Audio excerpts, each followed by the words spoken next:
నమస్తే, మనతో పాటు ఏబీబీ రాజు ఉన్నారు. ఒకసారి మాట్లాడదు. ఏం సాధించింది కేంద్ర ప్రభుత్వం అంటే ఏం చెప్తారు? ఎన్నో డబ్బులు పెట్టింది, ఎంతో బలగాలను నింపింది, అయినా కానీ ఈరోజు వాయిదా వేసుకుంది ఆపరేషన్ కాగర్. మీరేమంటారు? మేము ముమ్మాటికి ఏబీపీ తరఫున ఆపరేషన్ కగార్ని కొనసాగించాలని కేంద్ర ప్రభుత్వాన్ని విన్నవించుకుంటున్నాం. ఎందుకంటే ఈరోజు మీ యొక్క రౌండ్ టేబుల్ సమావేశం కూడా మానవత్వమా మావోయిస్టు మరణకాండ అంటే ఒక రాష్ట్రంలో ఉన్న ముఖ్యమంత్రి ఏమో మానవత్వంతో జంపన్న లాంటి మాజీ నక్సలైట్లను పిలిచి చర్చలు జరిపిస్తాడు. ఈరోజు మావోయిస్టులతోటి అనేక మంది ఆత్మ బలిదానాలు చేసుకొని దాదాపు 16,000 మంది ఒక మావోయిస్టు తుపాకీ తూటాలకు బలైన వాళ్ళు ఉన్నారు. మరి ఒక రాష్ట్ర ముఖ్యమంత్రి ఈరోజు మానవత్వాన్ని విడిచి ఈరోజు మారణకాండ అంటే నక్సలైట్ చంపినేం కాదు, నక్సలైట్లు అమాయక ప్రజలు హింసించినేం కాదు, నక్సలైట్లతోటి పోలీస్ ఆఫీసర్లు చనిపోయినేం కాదు, ఈ యొక్క రాష్ట్రం అల్లకల్లోలమైన ఏం కాదు. నేనైతే నక్సలైట్లను పిలుస్తా, ఈ యొక్క రాష్ట్రంలో శాంతి చర్చలు జరుపుతా అని ఈ యొక్క విద్యా కమిషన్ మెంబర్లు అయితేంది, ఈ యొక్క మాజీ నక్సలైట్ జంపన్ అయితేంది, వీళ్ళందరినీ పిలిచి ఈ యొక్క రాష్ట్ర ముఖ్యమంత్రి ఈరోజు చర్చలు జరుపుతుండు. ఒకటే అడుగుతున్నా, ప్రజాస్వామ్యంలో ఓటక్కు ద్వారా గెలిచిన ఈ యొక్క రాష్ట్ర ముఖ్యమంత్రి ఓటే అని యొక్క నక్సలైటు ఈ అన్నలు ఎప్పుడన్నా ఎలక్షన్ వస్తే ఏం చెప్తారన్నా, మాకు ఓటే మీ అడవులలో ఉంటాం, అడవులతోటే రాజ్యాధికారం వస్తుంది, మాకు ప్రభుత్వాలు ఉంటుంది లేకపోతే మేము ఓటేయం ఏం చేయం. ఈరోజు ఓటేయని వ్యక్తులతోటి, ఈరోజు ప్రజలను చంపే వ్యక్తులతోటి, ఈరోజు అడవులలో ఉండే అన్నలతోటి ఈయన శాంతి చర్చలు జరుపుతాడు. అదే ఓటేసిన అమాయక ప్రజలను హింసిస్తుంటే, అదే ఓటేసిన అమాయక ప్రజలను చంపుతుంటే, అదే ఓటేసిన ఈ యొక్క రాష్ట్రంలో ఉన్న 4 కోట్ల ప్రజలకు భయాందోళనగా ఉన్న ఈ యొక్క నక్సలైట్లను ఇప్పటికైనా మీ యొక్క తుపాకీ తుటాలు అక్కడ వదలండి, ఇప్పటికైనా ప్రజాస్వామ్యంలో గెలవండి. ప్రజాస్వామ్యంలో కలిసి మీరందరూ కూడా ఈరోజు ప్రజాప్రతినిధులు అవుతారా, మంచి మంచి ఇంటలెక్చువల్ అవుతారా. ఈరోజు మనందరం కూడా సమాజం అభివృద్ధి గురించి పాటుపడదామని ఈరోజు మనందరం అనుకుంటే, లేదు మేము ఇప్పటికి కూడా అడవులలో ఉంటాం, మాకు ఇప్పటికి నక్సలైట్ సిద్ధాంతం కాలే, ఇప్పటికి మావోయిస్ట్ సిద్ధాంతం కాలే. ఈరోజు మా మావోయిస్ట్ సిద్ధాంతంతో నక్సలైట్ సిద్ధాంతంతో అమాయక ప్రజలను చంపుకుంటూనే పోతాం. మాకు ఎప్పుడైనా ఇటువంటి ఆటంకం వస్తే ప్రభుత్వాలు మాతో ఉన్నాయని చెప్పుకునే వ్యక్తులు మావోయిస్టు. నిజంగా ఈ యొక్క రేవంత్ రెడ్డికి సిగ్గు, లజ్జ, ఇజ్జత్, మానం ఉంటే నిజంగా ఈయన అమ్మ కావచ్చు, అక్క కావచ్చు, చెల్లె కావచ్చు, అదే మావోయిస్టులతోటి నక్సలైట్ తోటి ఏ రోజన్నా చనిపోయిన కుటుంబం అయితే ఈయనకు తెలిసే అసలైన మావోయిస్టు నక్సలైట్ యొక్క తెలంగాణ రాష్ట్రంలో యొక్క భారతదేశంలో ఏ విధంగా అమాయక ప్రజలను హింసిస్తుర్రో చంపుతురో అని తెలుస్తుంది. ఈయనకి ఏం తెలుసన్నా, ఈయన మొన్న గెలిచిన తర్వాత ఈరోజు నక్సలైట్లు అందరినీ ఈయన దగ్గర పెట్టుకుంటున్నాడు. ఆకునూరు మూరులోనన్నా మాజీ నక్సలైట్ పెట్టుకున్నాడు, ఈరోజు అరగోపాలలో మాజీ అర్బన్ నక్సలైట్ పెట్టుకున్నాడు, ఈరోజు ఈ యొక్క సూర్యాపేట సుజాత ఎవరన్నా అర్బన్ నక్సలైట్ పెట్టుకున్నాడు. అంటే విద్యా కమిషన్ పేరుతో కావచ్చు, ఈ యొక్క అనేక సమాజంలో జరుగుతున్న అల్లర్లను కూడా ఇక మాజీ నక్సలైట్ తోడు పెట్టుకుంటే రేపు పొద్దున ఈ యొక్క రాష్ట్రాన్ని కూడా నీ మొత్తం కూడా అంధకారంలోకి తీసుకుపోవచ్చు. అనేక ప్రజల్ని యొక్క నక్సలైట్ చంపుతారు, నేను వాళ్ళకి సపోర్ట్ ఇస్తా. ఇదే నా యొక్క రాష్ట్రంలో ఉన్న రాష్ట్ర ముఖ్యమంత్రి. నిజంగా ఈ యొక్క రాష్ట్ర ముఖ్యమంత్రికి చిత్తశుద్ధి ఉంటే మేము కూడా అంటున్నామన్నా, శాంతి చర్చలు జరుపు. ఎప్పుడంటే ఎవరైతే తుపాకీ తూటాల ద్వారా రాజ్యాధికారం అవుతున్న ఈ యొక్క నక్సలైట్ల భావజాలం ఉందో మీరందరూ కూడా వదలండి, మీరందరూ కూడా సమాజంలోకి రండి. ఈరోజు ప్రజాస్వామ్యం ద్వారా మీరందరూ కూడా ఈరోజు ఓటకు వినియోగించుకోండి, ప్రజాస్వామ్యంలో మంచిగా బతకండి, సమాజ అభివృద్ధి కోసం కృషి చేయండి. అలాంటప్పుడు మేమందరం కూడా శాంతి చర్చలు జరుపుతాం. తుపాకీని పక్క పెట్టి మీరందరూ కూడా విశ్వవిద్యాలయంలో ఉన్న విద్యార్థులు కాదు, కళాశాలలో ఉన్న విద్యార్థులను ప్రోత్సహించి అందరూ కూడా చదువుకునేటట్టు చేయండి. అలా అయితే ఈ యొక్క ప్రభుత్వం శాంతి చర్చలు జరిపితే మీ అందరం కూడా స్వాగతిస్తా ఉన్నాం. ఫ్యూచర్లో మళ్ళీ ఆపరేషన్ కవర్ జరిగే అవకాశం ఉందంటారా? ముమ్మాడికి ఉంది. ఒక్కటే 2026 లోపు ఈ యొక్క తెలంగాణ రాష్ట్రంలో కావచ్చు, భారతదేశంలో కావచ్చు నక్సలైట్లు లేకుండా చేస్తామనే నినాదంతో ముందుకు పోతున్నాం. కాబట్టి మేము ఒక్కటే చెప్తున్నాం, ఏదో 2 రోజులు 3 రోజులు ఈ యొక్క ఆపరేషన్ కాగర్ అయిపోయినంత మాత్రాన ఏదో రేవంత్ రెడ్డి గెలిచినట్టు లేకపోతే ఇంకోలేమో ఓడిపోయినట్టు కాదు. నిజంగా ఈ యొక్క రాష్ట్ర ముఖ్యమంత్రి నీవు నిజంగా ఈ యొక్క రాష్ట్రానికి అర్హత గల ముఖ్యమంత్రి అయితే అమాయక ప్రజలను చంపినప్పుడు పోయినావు, ఈ యొక్క నక్సలైట్ సిద్ధాంతాన్ని ఎందుకు పెంచిపోస్తున్నావు? నిజంగా మా సార్లు ఉంటారు, ఇక్కడ ప్రొఫెసర్లు ఉంటారు, నువ్వు గన్ను పట్టుకొని పో అని అడవులకు పోయని పంపుతారు. వీళ్ళేమో పాఠాలు చెప్తారు, ఇక్కడ పెన్ను పట్టుకొని కలం పట్టుకొని వీళ్ళు పాఠాలు చెప్తారు. ఈ యొక్క విద్యార్థులేమో అడుగులై పోరాడనట. నిజంగా వీరు గవర్నమెంట్ నౌకర్లు కొట్టి గవర్నమెంట్ ఈరోజు అమాయక ప్రజలు కావచ్చు, ప్రజలతోటి ట్యాక్సులు కట్టించుకొని ఈరోజు ప్రొఫెసర్లుగా చలమని అవుతున్న వీరు సమాజ అభివృద్ధి అవసరం లేదు ఏమనంటే అడవులకు పోదాం, అడవులలో పోతేనే రాజ్యాధికారం. ఇది ఎక్కడ ఉందా అన్న?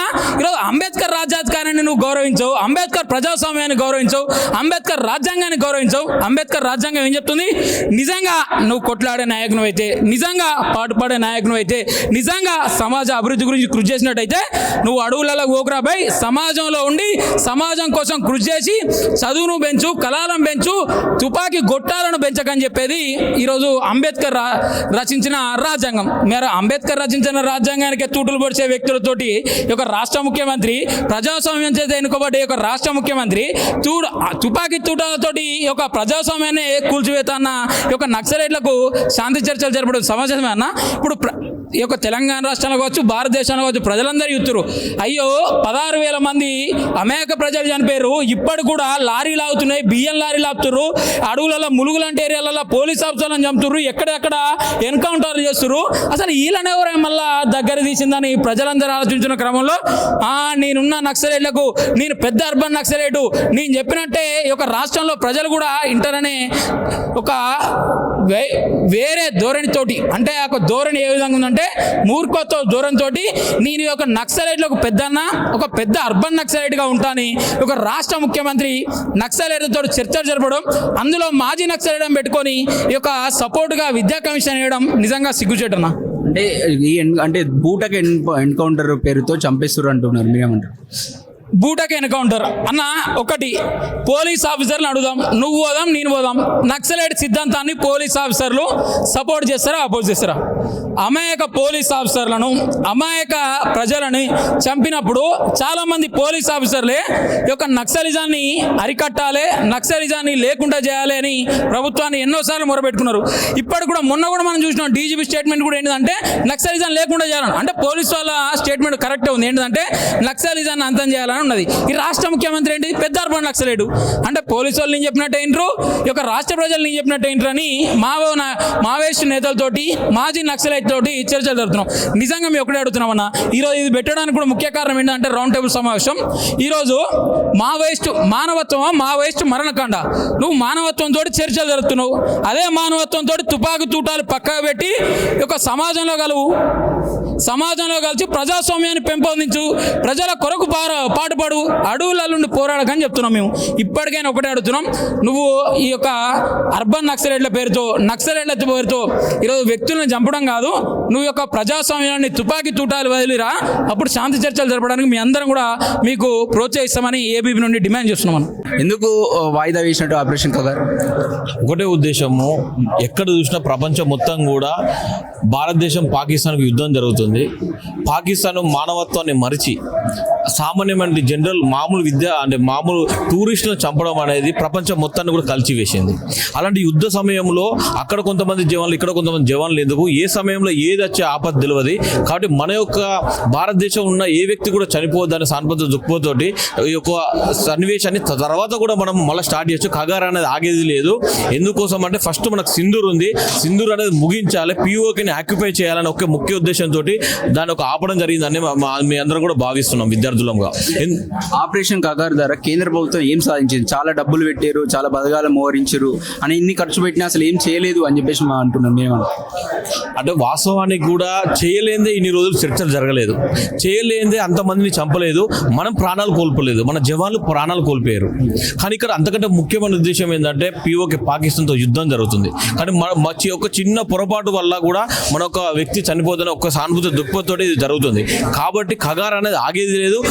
ఒకవేళ ప్రభుత్వం ఆపినా కానీ మేము ఆపనీయము. ఎందుకోసం అంటే ఈరోజు తెలంగాణ రాష్ట్రంలో పరిస్థితి ఘోరమైన పరిస్థితి ఉంది. ఈరోజు చాలా సంవత్సరాల కొద్ది చూసుకుంటే 30-40 ఏళ్ళ చర్చ చేసుకుంటే శ్రీపాదరావు గారు ఎన్నో చర్చలు పెట్టారు, అతన్నే మట్టుబరించారు. ఇప్పుడున్నటువంటి శ్రీధర్ బాబు యొక్క తండ్రి గారు అప్పుడున్నటువంటి మినిస్టర్గా ఉన్నప్పుడు ఎన్నోసార్లు చర్చలు పెట్టి ఆఖరికి వాళ్ళ చేతినే బలయ్యారు. ఎల్మినేటి మాధవ్ రెడ్డి గారు ఆయన ఆర్థిక శాఖ మంత్రి, హోమ్ మినిస్టర్ చేసి ఎన్టీ గారు టీడీపీలో ఉన్న వ్యక్తి, అప్పుడు అతన్ని చంపారు. అదేవిధంగా గతంలో కూడా నక్సలైట్గా పనిచేసి బయటకు వచ్చి ప్రజాప్రతినిధులు ఎమ్మెల్యే రాములు గారు బీఆర్ఎస్ వారిని చంపారు. అట్లా ఇష్టానుసారంగా చంపుకుంటూ పోతా ఉంటే వాళ్ళ పనిచేసి వచ్చిన వాళ్ళని చంపుతుండ్రి, సామాన్య ప్రజలను చంపుతుండ్రి, పోలీసులను చంపుతుండ్రి. ఉమేష్ చంద్ర గారు వారు 96లో, వారు 91 ఐపీఎస్ బ్యాచ్, వారు 96లో ఫ్రెండ్లీ పోలీస్ సిస్టాన్ని ఇక్కడ ఒక సిస్టాన్ని సృష్టించిన వ్యక్తి ఉమేష్ చంద్ర గారు. అలాంటి వారిని ఆదర్శంగా తీసుకోవాలంటే పోలీసులు ఈరోజు కంప్లీట్గా కగారు విషయంలో ఇక్కడ పోలీసులు కేవలం వాళ్ళకు ఉన్నట్టు జవాన్లకు, సిఆర్పిఎఫ్ జవాన్లకు ఓన్లీ కేవలము ఫుడ్ మాత్రము ఫెసిలిటీస్ ఏర్పాటు చేసి ఎక్కడ కగారులో నక్సలేట్లు మావోయిస్టులు ఉన్నారని సావరాల గురించి చెప్పలేకపోయారు. మేము సాయం చేయలేము ఎందుకంటే మా గవర్నమెంట్ చెప్తానే మేము ముందుకు వస్తామనడం. ఈరోజు షేమ్గా ఫీల్ కావాలి డీజీపీ. ఎందుకోసం అంటే మీ యొక్క పోలీసులు చనిపోయారు. అరే ఐపీఎస్ బ్యాచ్ సంబంధించిన మీ బ్యాచ్ తోటి, మీ బ్యాచ్ తో పనిచేసినటువంటి మీ బ్యాచ్లో రిక్రూట్మెంట్ అయినటువంటి ఉమేష్ చంద్ర గారిని చంపారు. వాళ్ళ ఫ్యామిలీ ఎక్కడుందో తెలియదు. ఎంతో మంది కానిస్టేబుల్, హోంగార్డులు అసలు పిట్టలు రాలిన చంపుతుంటే వాళ్ళని పట్టించుకోరు. కానీ ఒకరిద్దరు జంపనలు అంటారు, వాళ్ళు వీళ్ళు వచ్చి మాట్లాడడానికి శాంతి చర్చలు ఏ విధంగా అంటారు? ఈరోజు చాలా మంది మాట్లాడుతున్నారు అక్కడ నుండి నాయకుని, అక్కడ నుండి కరిగుట్టలో నాయకుడిని పట్టుకోలేదంటే అరే ఎంత మందిని చంపుకుండా పోతానని ఇంకా రాబడుతున్నారు. కేవలం ఇప్పటికైనా గుట్టలను ఛేదించలేకపోయింది బలగాలు, అందుకే వెనక్కి దగ్గర అని చెప్పేసి అంటున్నారు. మీరేమంటారు? దాదాపు ఇది ఈ యొక్క సంవత్సరం నుంచి కాదు, భారతదేశానికి స్వాతంత్రం వచ్చిన కాంచాలు ఈ యొక్క మావోయిస్టులు, నక్సలిస్టులు తిరుగుతూనే ఉన్నారు. ఎన్ని వందల మందిని చంపినా కానీ ఈరోజు అర్బన్ నక్సలిజం తోటి ఈరోజు ప్రొఫెసర్ల మకాములు వేసి ఈ అరగోపాలరావు, వరవరావు చాలా మంది మేధావులను చెప్పుకుంటూ ఈరోజు విద్యార్థులందరినీ కూడా పెన్ను బట్టి నువ్వు ఒక సివిల్ అదేంటి ఆస్పిరెంట్ కావాలి, ఒక ఐఏఎస్ ఆఫీసర్ కావాలి, గ్రూప్ 1 ఆఫీసర్ కావాలని చెప్పకుండా వాళ్ళని గన్నులు బట్టి నువ్వు ఛత్తీస్గఢ్కి వెళ్ళాలి, లేకపోతే అక్కడ ఒరిస్సాలో ట్రైనింగ్ తీసుకోవాలి, తెలంగాణలో ట్రైనింగ్ తీసుకోవాలి, నల్లమల్ల అడవుల్లో ట్రైనింగ్ తీసుకోవాలని ప్రేరేపిస్తూ వాళ్ళ పిల్లల్ని మాత్రము ఆక్స్ఫర్డ్, మెరిట్ యూనివర్సిటీల కాలేజీలలో చదివించుకుంటూ లండన్, అమెరికా లాంటి దేశాలకు పంపించుకుంటూ చదివిస్తారు. కానీ సామాన్య ప్రజలు, పేద మధ్య బడవల విద్యార్థులను మాత్రము, తండాలలో ఉన్నటువంటి ఆదివాసులను మాత్రమే నక్సలేట్లుగా తయారు చేస్తారు. ఇది ఎంతవరకు సమాజం? కాబట్టి ఇప్పటికైనా విశ్వవిద్యాలయాల్లో మార్పు రావాలి. వీళ్ళని విశ్వవిద్యాలయం నుంచి తరిమి కొట్టే వరకు అఖిల భారతీయ విద్యార్థి పరిషత్ కంకణం కట్టుకొని మానవత్వం, మా మావోయిస్టు మరణకాండ నశించే వరకు ఏబీపీ పోరాడుతుందని తెలియజేస్తున్నాం. ఇంకొకటి, ఇక్కడ మావోయిస్టులను లేకుండా చేసి అక్కడ ఉన్నట్టు అడవుల స్వాధీనం చేసుకున్నందుకే కేంద్ర ప్రభుత్వం ప్రయత్నాలు చేస్తుంది అంటున్నాం. మేమంటారు? మేము ఇప్పుడు అడుగుతున్నాం, మేమందరం ఉంటాం, యూనివర్సిటీ ఉస్మానియా విద్యార్థులం ఉంటాం, తెలంగాణ రాష్ట్రంలో విశ్వవిద్యాలయం అందరం కూడా పోతాం. అక్కడ ఉన్నటువంటి స్కూళ్ళు కడతాం, రోడ్లు వేస్తాం. మరి ఎందుకు అడ్డుకుంటారు? అక్కడ ఉన్నటువంటి నక్సలేట్లు, కమ్యూనిస్టులు ఎందుకు అడ్డుకుంటారు? ఇప్పుడు అక్కడ పాఠశాల నిర్మిస్తాం, కళాశాలను నిర్మిస్తాం. పాఠశాల పెడితే పాఠశాలను కూలుస్తారు, కళాశాల పెడితే కళాశాలను బాంబులతో పేలుస్తారు, రోడ్లు వేస్తే రోడ్డు కాంట్రాక్టర్ని చంపుతున్నారు. ఇదా డెవలప్మెంట్? మేము అడుగుతున్నాము, మేము వస్తాము, మీరు వస్తారా? అక్కడ ఉన్నట్టు ఆదివాసులు ఉన్నటువంటి ప్రాంతానికి వెళ్ళి ఒక మెరిట్, ఒకటి ఇంటర్నేషనల్ స్కూల్స్ పెట్టి డెవలప్ చేయాలి. అక్కడ ఉన్నటువంటి విద్యను అందించాలి. అక్కడ విద్యను అందిస్తే రేపు గన్నులు పట్టుకొని తిరగరు, మా అస్తిత్వాన్ని మేము కోల్పోతామని విద్యార్థులందరినీ కూడా ఆగం చేసే పరిస్థితి ఈరోజు అర్బన్ నక్సలిజం తోటి ఉన్నది. దాన్ని అంతమొందించడానికి అఖిల భారతీయ విద్యార్థి పరిషత్ కంకణం కట్టుకుందని తెలియజేస్తున్నాను. ఫ్యూచర్లో మళ్ళీ ఆపరేషన్ కగారు కొనసాగాలంటారా? 100% కొనసాగాలి. ఎవరైతే దానికి ఉన్నటువంటి నాయకులు అని చెప్పుకుంటారో వాళ్ళందరినీ కూడా దొరకబట్టాలి. పిట్టలు కాల్చినట్టు చంపాలని చెప్పేసి మేము కోరుతున్నాం. ఎందుకంటే పోలీస్ అన్నలు రాత్రి పగలను కష్టపడుతూ ఉంటే వాళ్ళని పిట్టలు కాల్చినప్పుడు, నువ్వు చంపినప్పుడు నిన్ను చంపడంలో తప్పేముందని మేము అడుగుతున్నాం.